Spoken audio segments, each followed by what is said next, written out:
صبح یکشنبه همه شما بخیر. ما انسان‌ها همه مشکل بزرگی داریم. مشکلی به اسم نبخشیدن. زندونی که به دست خودمون میسازیم و زندونی و زندانبانش هم خودمونیم. وقتی از کسی میرنجیم بر وجود ما زخمی میشینه که به این راحتی شفا پیدا نمیکنه. حتی اگه در دعاهامون در حضور خدا 100 بار هم بخشیده باشیمش، نه، ما به این شکل قادر نخواهیم بود که ببخشیم.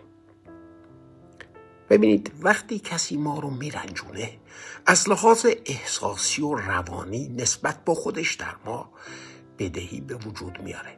درست مثل این که تو رستوران یکی حسابی خورده و نوشیده و صورت حساب رو دست ما گذاشته.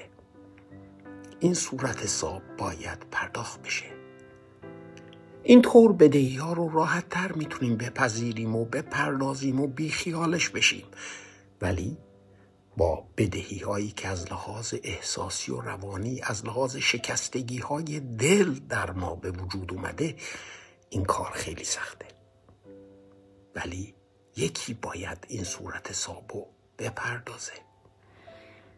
اگه میخوایم یک چنین فردی رو ببخشیم، لازم میاد که این بدهی رو که او به وجود آورده خودمون به عهده بگیریم و پرداختش کنیم.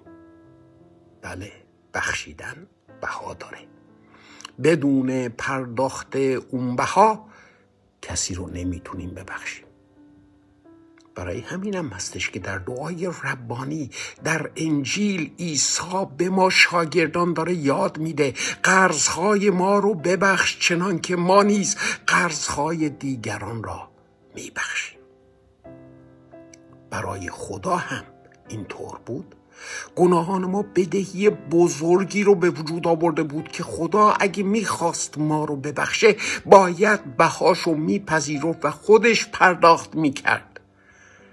واسه همین هم آخرین جمله‌ای که از دهان مسیح خارج میشه جمله تلتستای است. به فارسی تمام شد ترجمه شده، ولی به یونانی این یک کلمه حسابداریه.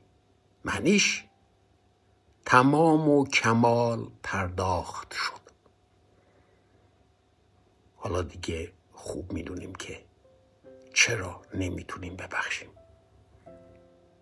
بخشیدن بها داره و اگه میخوایم کسی رو ببخشیم باید بهاش رو بپذیریم.